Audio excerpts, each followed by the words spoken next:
We as writers all have the same dream: to become best-selling authors, making money on our work, to share our visions and our ideas with others. We hope to be able to live off of our writing and sign autographs for our devoted fans. It takes time and perseverance, a never-give-up mentality, and the ability to accept and handle rejection. But if we can get through all of that, our dream will eventually come true, and we may be lucky enough to see our name on the New York Times bestsellers list. But before those dreams become reality, we must first be able to support ourselves, to eat and pay the bills. Therefore, we must have day jobs. This is a list of 10 writers and the day jobs they had before they became famous. Herman Melville would become popular for his novels about life at sea, especially Moby Dick, which today is considered classic literature, but at the time that it was published in 1851, it was a complete flop with both readers and critics. It sent Melville into financial instability and caused him to have a nervous breakdown. After the book's failure, and Melville's concern that he would not be able to financially support his family, he wrote to his friend, Nathaniel Hawthorne, telling him of his financial concerns and woes, telling him that he feared that he would not be able to provide for his family, and said, quote, "The dollars damn me." In 1866, Melville would begin working as a customs inspector on the New York docks, earning just $4 a day, a job that he would hold for the next 22 years. Melville would continue to write on his days off and during vacation. Much of this work would be forgotten by the literary world. Melville died in 1891, but his novel Billy Budd, published in 1924, would spark new interest in his work. Before Bram Stoker would add his name to literary fame with his horror classic, Dracula, he would work as a theater manager. While working in Dublin, Ireland as a civil servant and part-time unpaid critic, Stoker would meet and befriend famous actor Sir Henry Irving after giving him praises about one of his recent performances. In 1878, Irving would take over London's Lyceum Theatre and ask Stoker to be his business partner. It was at this point that the newly married Stoker and his family would move to London. Stoker would work for Irving for the next 27 years, handling most of the theater's operations. During this time, Stoker would write and would publish a total of 9 novels, most famously Dracula. Following Irving's death in 1905, Stoker would lose his beloved job at the theater. However, he would continue to write for the remaining 7 years of his life, including an autobiography about his friend and business partner, Sir Henry Irving. There are few writers whose work would have such a pop culture impact in the 20th century as that of William S. Burroughs. After being discharged from the Army in 1942, based on psychiatric grounds, Burroughs would move from his hometown of St. Louis to Chicago, where he would find work as an exterminator. Burroughs would later draw on his experiences from this job, and named one of his collections of short stories Exterminator. Burroughs would also be very critical of literary critics, and would express his distaste of them in a short essay entitled A Review of the Reviewers. Burroughs would write in that essay, "Critics constantly complain that writers are lacking in standards, yet they themselves seem to have no standards other than professional prejudice for literary criticism. Such standards do exist. Matthew Arnold set out 3 criteria for criticism. 1. What is the writer trying to do? 2. How well does he succeed in doing it? And 3. Does the work exhibit high seriousness? That is, does it touch on basic issues of good and evil, life and death, and the human condition? I would also apply for a 4th criterion. Write about what you know. More writers fail because they try to write about things they don't know than for any other reason." John Steinbeck, born February 27, 1902 in Salinas, California, is very possibly one of the most famous American authors to ever live. Famous for writing on migrant workers during the Great Depression who ventured west to California in hopes of working in the fields to make a little bit of money to survive. Some of his most famous work would be The Grapes of Wrath, published in 1939, and Of Mice and Men, published 2 years prior to The Grapes of Wrath in 1937. Both novels would focus on migrant workers moving west during the Great Depression, and both would become classics in American literature. But before he became one of America's most well-known authors, he would work as a tour guide at a fish hatchery at Lake Tahoe in Northern California near the border of Nevada. It is here where he met his first wife, Carol Henning, in 1928. The couple would soon be married, and in 1929 they began a small business manufacturing plastic mannequins. In that same year, Steinbeck would publish his first novel, Cup of Gold. Their business would fail, and Carol's parents would support the couple the best they could financially.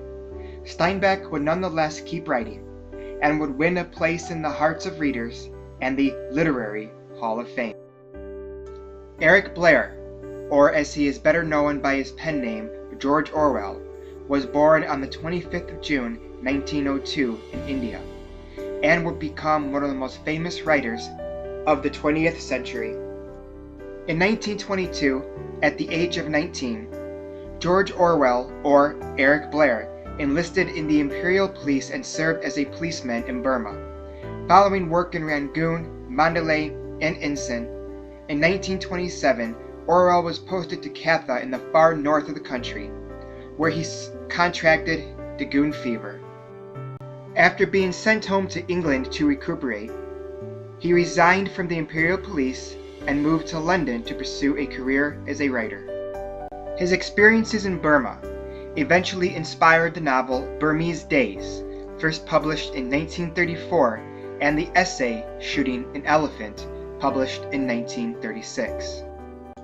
Among one of his most famous novels was Animal Farm, first published in 1945, but actually written several years earlier. Many publishers in Britain and in the United States refused to touch the novel, fearing that it might put in jeopardy the military alliance between the United States, Great Britain, and the Soviet Union, which was crucial to bringing an end to World War II.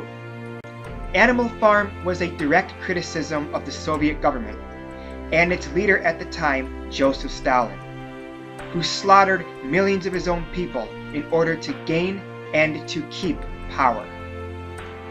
Orwell was a self-admitted socialist, but believed that the Soviet Union and everything that it stood for was the opposite of what socialism really meant.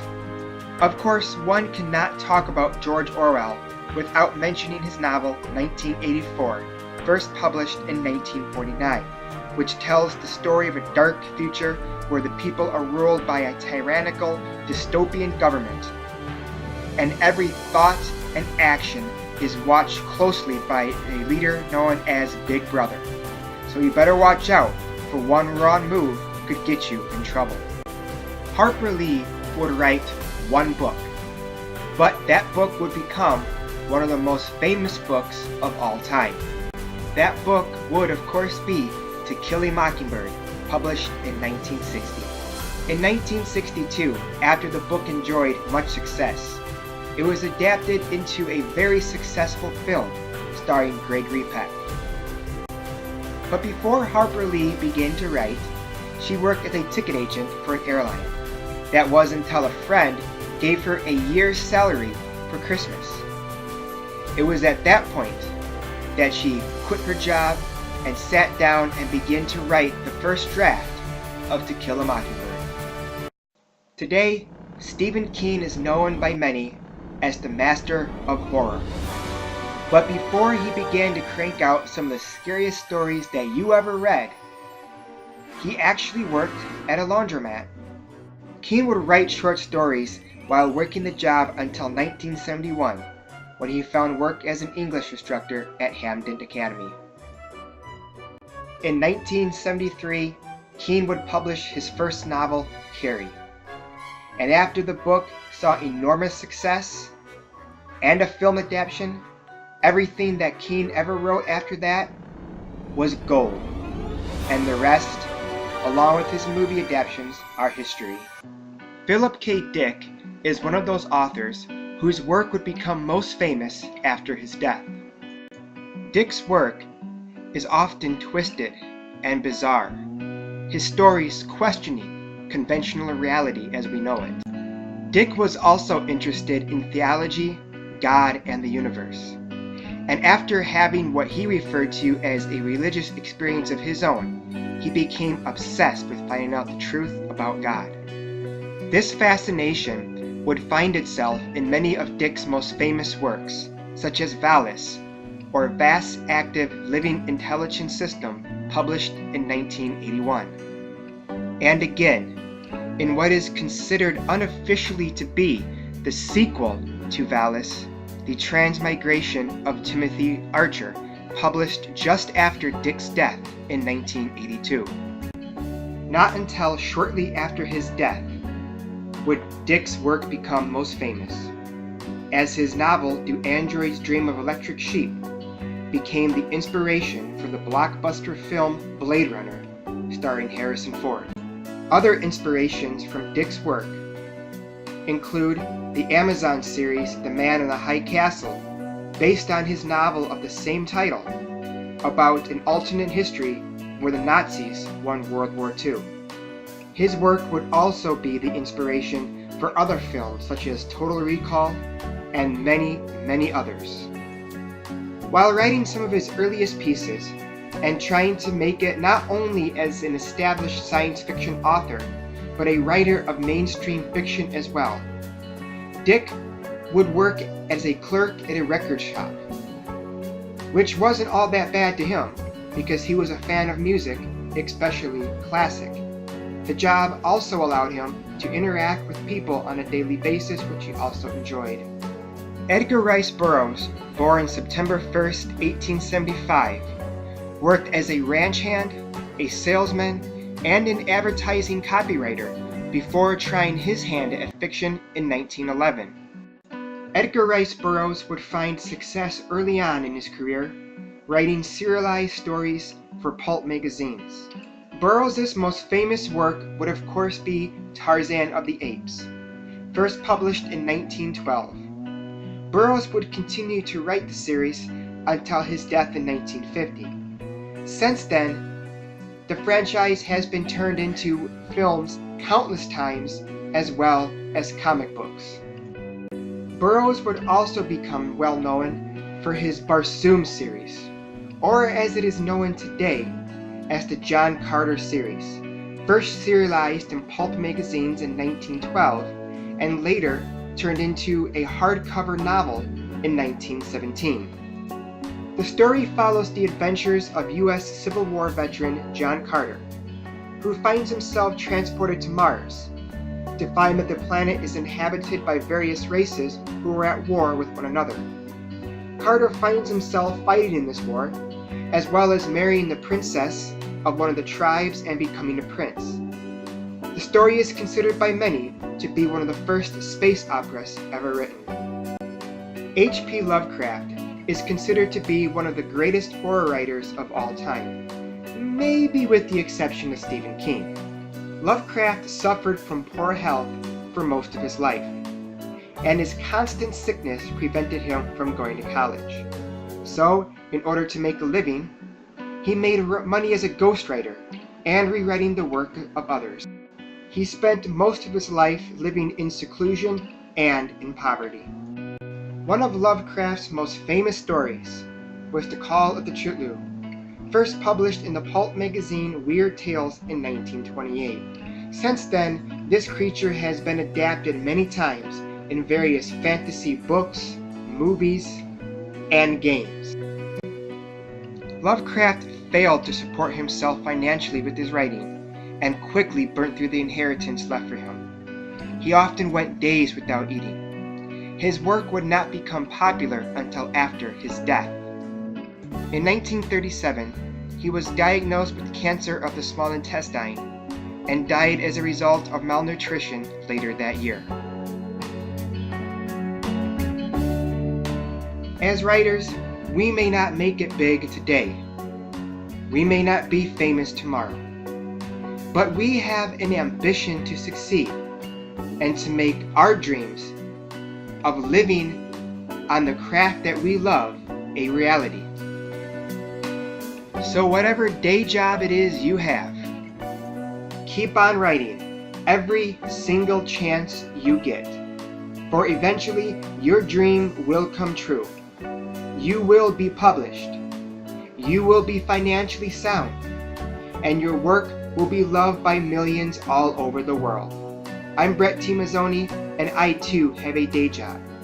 Right now, I'm freelancing. I'm also submitting short stories and works to various publications. As writers, we're all in this together, and just like those who came before us, we can say that once upon a time, we worked day jobs, but now we write for a living.